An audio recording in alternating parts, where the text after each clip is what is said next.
Hey guys, welcome back to Taku Katsu. We're here on week 4. I am your host Patrick, and I'm here with Cori. What's up? And Vicky. Hi. Alright, so this week we were watching the show titled Supposed Kid from the Last Dungeon Boonies Moved to a Starter Town, also known as Tatoeba Last Dungeon. Mai no Mura no Shonen ga Joba no Maji de Kurasu yo na Monogatari. Okay. You tell the rest of the title though. There's like 20 more thousand books you have to talk about. There's more titles to the story? I will have to look that up. If you describe the entire story, we don't know what it is. That's true. It's all examples of certain things. This show, the titles of the episodes are just like, what if this were to happen? And they're just long, elongated story titles, which is the trend currently. It feels like you're in a pitch meeting and they're like, hey, suppose a kid from the Last Dungeon Boonies moved to a starter town. It's very true, actually. Oh. Anyway. I feel like every episode is going to be like that. You know what? If every episode... Okay, so I want a show that's like literally like one letter, like A, right? Or Z or something. Those are the obvious ones. But like it can be Q. The show's named Q. But every title is literally the entire... Like every episode name is like, what if Goku fought a Super Saiyan and lost, but then Yamcha came in and he got his ass kicked, and then Tien died, but then Chaozu was like, no! And then we cut off the tail of a giant monkey. And that was one episode. Wow. The title of one episode? Yeah. Every episode told you everything. Let's just flip it around and make it stupid. So it's just the one-line summary of what you're going to watch. That's just a whole screen of kanji. Just... I mean, that's certainly, following up on what if I'm a spider? I mean, I became a spider, so what? It's like, that's very much like the same trend and the same idea of this show. It's kind of like, oh, here's a situation, guys. What about it? Like, here's the pitch. Mm-hmm. All right, so I guess, should we start on the first topic is, what do you like about the show? Vicky, why don't you go first? So this feels very much like those shows where it's like the title is what you're going to get. Like, I'm a slime reincarnated. I'm a spider, so what? The kid moves to a starter town.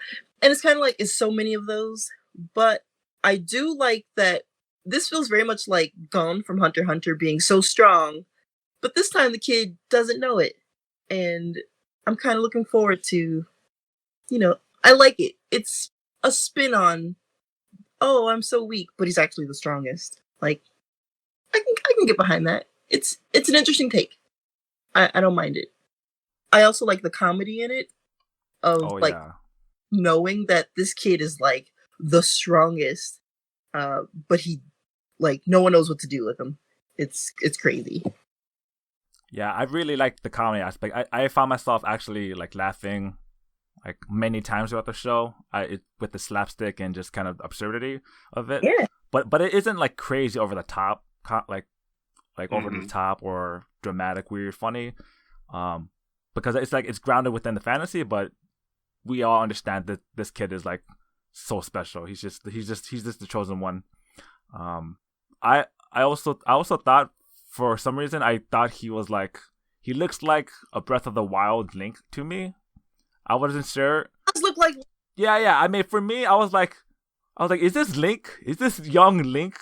And he's got the Triforce hairbands as well. I'm like, this guy is. To me, in my mind, I was like, as soon as I've created the Link, like, oh, is this like a young Link? Like, this is what he would be if he wasn't like a hero fighting monsters. He would just be like, oh, I'm just a powerful chosen one who's I don't know, I failed my exam or something and I can't be a hero or whatever. And we're just gonna follow his life as a normal person, I guess. But yeah, that was my first thought. Great. I want to know why this Superman is so dumb. That is true. I enjoy the show, but dude, how are you this oblivious about everything? Like, I was definitely, because going into the show, I'm like, okay, yeah, he's going to be kind of strong. That must be the kid. And he gets his butt kicked by a rabbit. I'm like, oh, what? So that kind of caught me. I'm like, okay, what? I don't know what this means. But yeah, it was super interesting in the sense that like I've seen this story before, but I want to see how it goes differently this time or not. And I definitely agree the comedy was pretty good. I mean, I'm not in love with the witch that we meet, the first one. Marie. She does have some funny stuff. Marie, yeah, that's right. She does have some funny bits. I think that her curse, which we'll get to why she got cursed. I think that curse is great. I hope they can continue to play that up. It's a good curse. I realized something. Some of the characters have some really weird names, like riboflavin and lidocaine. Like the one prince. I need to catch that. I think Prince dude's name is lidocaine. Riboflavin. And then riboflavin is the mercenary. Yes. Because she's from Flavin. I'm like, what? Yeah. So I'm hoping like for some top tier like weird names that are actually other things, because like when I was a kid, did not understand the jokes, the puns in Dragon Ball. Right. And then as a teenager and a young adult, I'm like, wait. The entire family is called Briefs, and Bulma means, what was it? Bulma means bra? No. Yes? It was something like Chi-Chi. Chi-Chi is definitely the word, I think. Yeah. I think Bulma was for bloomers or something. Bloomers. Yes, Bloomers, it was yes. Bloomers. Because it was Dr. Briefs, there's the wife who has no name, there's Trunks, and then eventually Bulla/Bra.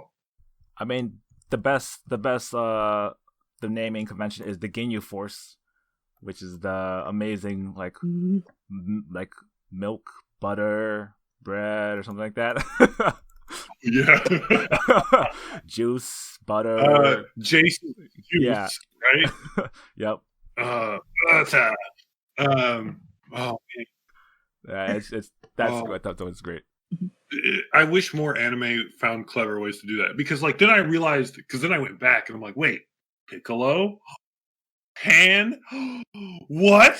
Drum? The dude's name was Drum? Oh, and then like fun side quest, like the movie, I think it was which one was it? It was a Dragon Ball movie where they fight the dude who gets eventually sucked into the dead zone.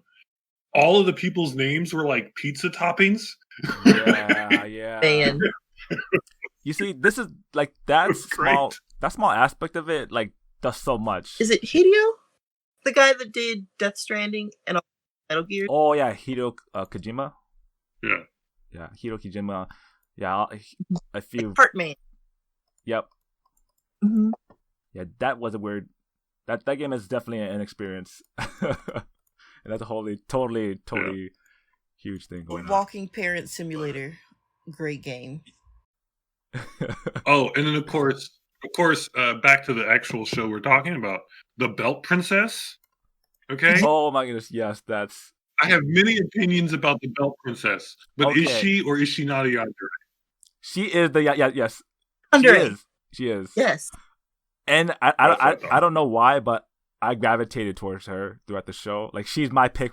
She's my waifu pick. You know why? Okay, I know why she's the waifu pick. Vicky, do you know why she's the waifu pick? Because of the crazy eyes? I mean, not specifically the crazy well, I mean, eyes. it's not bad. That you see her in her bloomers? That is irrelevant. I don't know what you're talking about, Vicky. I don't remember seeing that scene. The reason the Belt Princess. Oh, I realized on my second watch, she immediately cuts her hair. Oh. Oh yeah. Mm-hmm.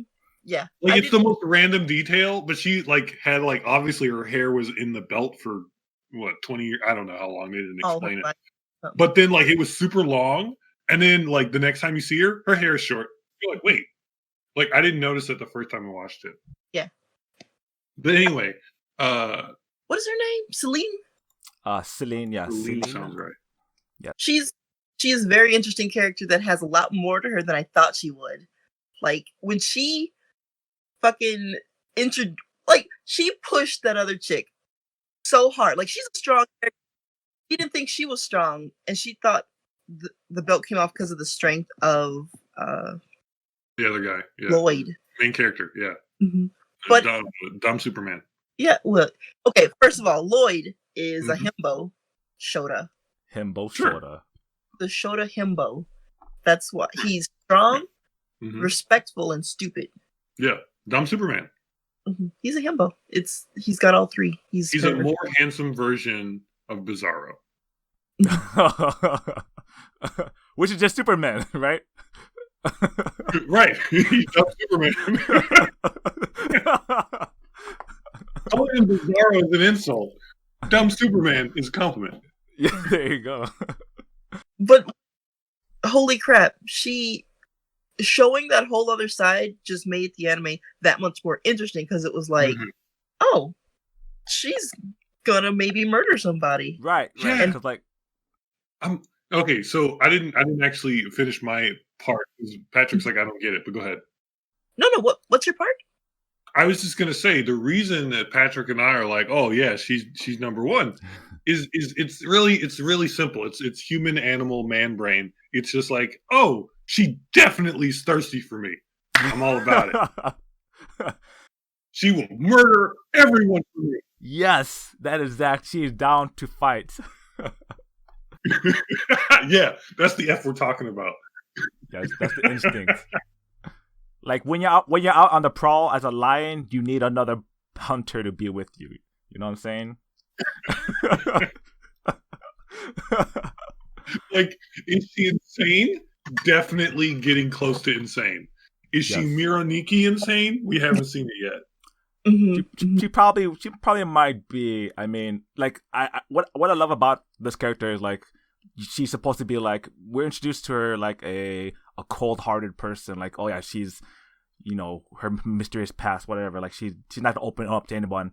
But as soon as she gets her, you know, her mask unlifted, she becomes like a totally 180. Like, this is the yandere of the show. She's a mad, crazy person.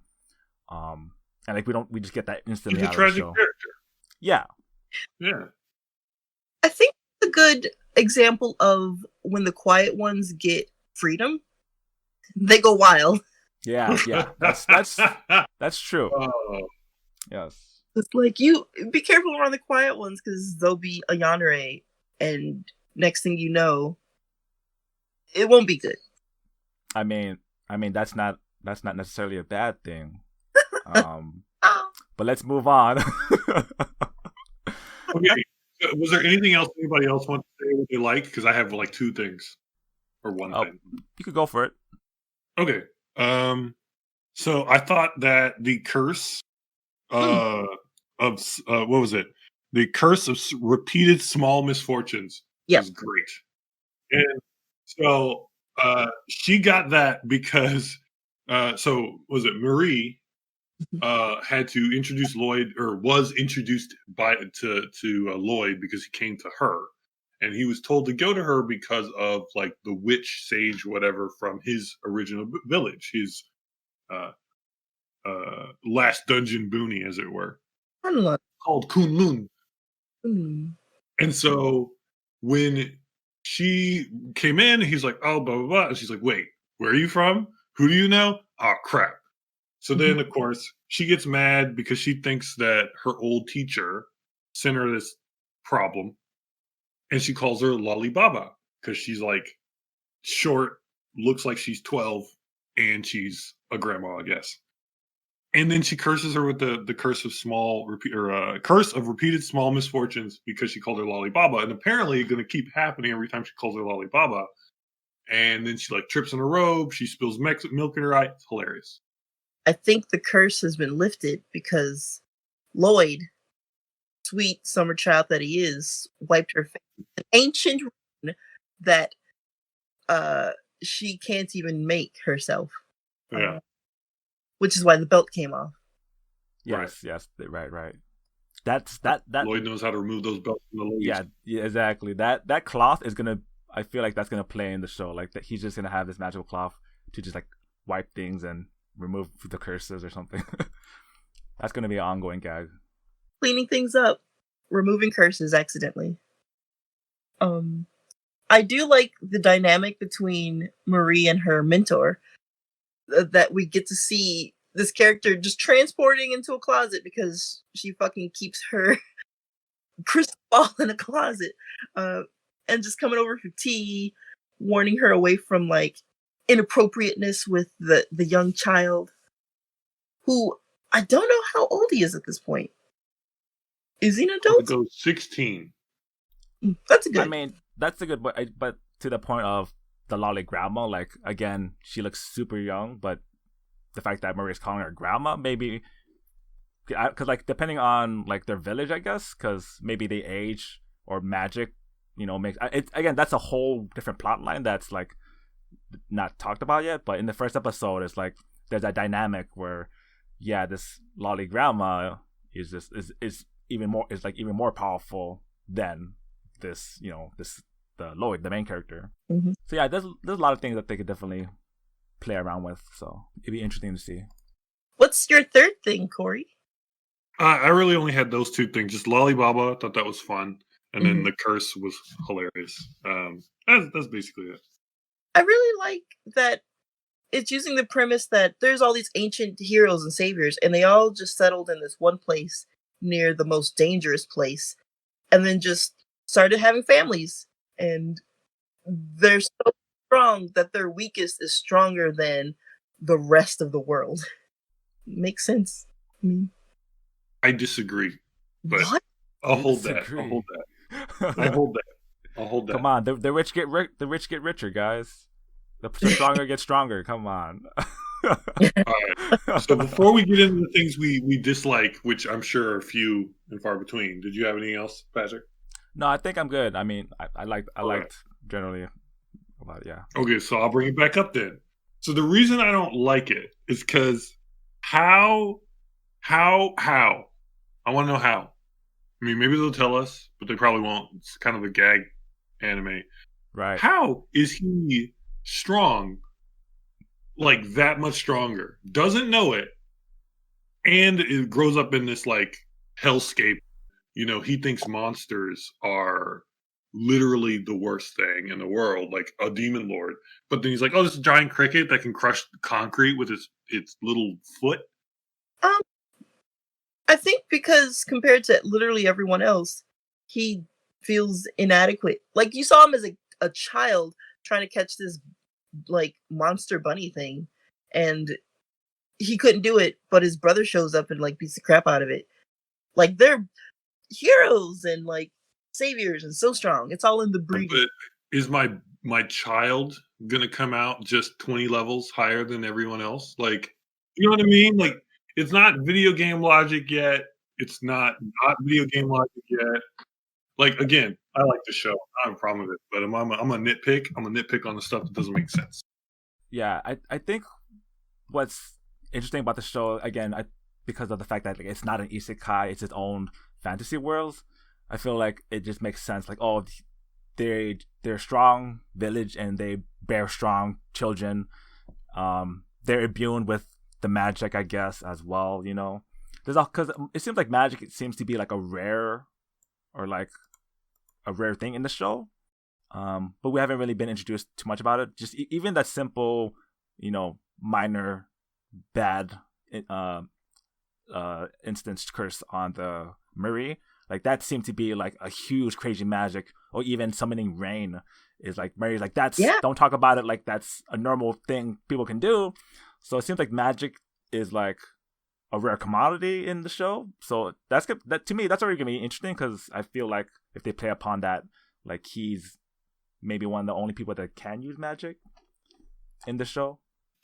They were talking about like arcane runes, right? So apparently there's like you can learn arcane runes. But then there's like the not that. And so if arcane runes are hard and he's only able to know like 2 of them, he's like 2 better than everyone else. Mm-hmm. Right. But he's also like, Bizarro Superman. He's Bizarro. And so he can like throw bugs through the moon. Like, what is this? Not like That's how hilarious. it is funny. It is, and I'm not saying it's a bad show. It's a good concept. I would totally do the same thing, but I'm always going to have at least one reason I don't like something, because why else have a category for like it's great? True, that's true. I mean, yeah, I think it's like, again, now we're trying to like logic like his mindset, but I guess for me it's like if he was born in a village of people who can do that, he's like, oh, can't you do that as well? Like even the fact that he ran across the country in 5 days, he's like, oh, my grandpa could do that in 2 days. I'm clearly not that strong compared to him. But again, this is the fantasy logic. This isn't an isekai where it's like, oh, we need to like have that other human elements to explain things. Which is why I don't think we'll ever get an explanation. I think it's a bit like how Goku was way stronger than any humans, but might have been like the weaker of the Saiyans until he trained. The difference there is that he trained, and that made it a little less stupid. Yeah. Because he wasn't like overpowered in Dragon Ball. He was just like tough. Yeah. And he could punch hard and he could take a hit. And he was really quick to learn the Kamehameha. That was like his abilities were, he was good at learning the stuff. Yeah. Like this kid's just like, everybody in the village is better than me, and I'm a kid, so I'm gonna leave. But it's like, if you were that weak, why didn't you die? How is everyone in the village just not like having kids, and then the kids grow up either immediately powerful, obviously that's what it is, or acutely aware that they have to train for 20 years to be as strong as their grandpa who's almost dead? Well, he's a himbo. He's stupid. But yes, he is stupid, but he can protect himself. He clearly wiped like the face off of that grasshopper, and like he survived the travel. Dragon. Yeah, exactly. Like it's like, again, he's like Superman, but like if you were Superman and you get shot with a bullet, you'd be like, I don't know what happened to me. That's just like a little itch. So I guess in that sense, he's like, oh, he doesn't have any sense of real danger because he is like Superman in that sense. He's like, he's not in real danger, Yeah. But everyone else is around him. He thinks everybody else is so strong, and I'm just like, what? No. But that's why we gotta what. That's the hook for you to watch the show. Like, why did he fail, or why is he not doing this? I mean, I guess if this is going towards the second part of our format, as what do we hate about the show? I mean, this could be possibly one part of it, is like it's like the weakest. Again, not a really good reason not to like it, but whatever. I just I don't know. It's a good show. Interesting concept. There's been the title is what gets me. It's like, what if the pitch meeting? What if a kid from the town goes to a starter town? It's like, it doesn't draw me in as someone that wants to like watch something. If it were a cool title, like, I don't know, the legend of Lloyd. What a boring name. That would be. I mean, that's why these titles are like that. They want to draw you in by giving you the idea so that you actually read it. Which, hey, we watched the show. It worked. It's true. I mean, you get what you see, but I don't know. Yeah, I think it's a good show. I would definitely recommend anyone else give it a shot. I'm gonna watch a couple more episodes. I think there's gonna be a little harem going for this guy between like the thirsty mercenary and the thirsty. Well, I don't think the Merc wants the kid. Well, yeah, not yet. Well, we'll see. Not yet. I mean, come on now. Right. She's missing an arm. Hey, golden goose, you know what I'm saying? Get those eggs. I really like how they've drawn the eyes. That's true. That's one of the one thing that I was like, what are these eyes? They're like there's a circle in different areas that I would never see. A different take on the anime eye sparkle that I haven't seen before, and I really like it. I'm here for it. No, I'm on this. You two gonna watch it? Maybe. It's gonna be like a back watch. I actually watched it, the second episode, because I wanted to know why he failed. Because at the end of the first episode, it just says he failed, and I was like, why? Just tell me right now. I want to know why he failed. Spoilers for episode 2. Spoiler for episode 2. Okay, so spoilers for episode 2. You don't really figure out why. So I mean, it's gonna keep going that way. I know why. I watched all of the episodes. Oh, you watched all of it? Oh yeah. I've been watching this show for a minute now, like 4 weeks. So yeah, I can tell you why. It's funny. It's a funny little strong. It's not because it's strong. Did he fail? I didn't hear you. Did he fail the writing part? Yes. You want to know why though? He can't write. No. He can write, but what he wrote were runes that looked like little stupid drawings, like little puppies. He was writing in his language. Yes. Basically, he's an exchange student. He wrote in his language the correct answer, but they're like, "Oh, what are you scribbles?" It's like if a Japanese person came to America and write the test answers in Japanese, but it's in English. Legitimately, right? What is this? What is this chicken scratch? What are all these like 16 lines? I don't understand. Failed. Amazing. Yeah, so it's a funny show. Like it's like, yeah, all right, but it literally looked like he drew like cute rabbits and stuff. Yeah. Like her. I think it was supposed to be a cat. It was funny. Yeah.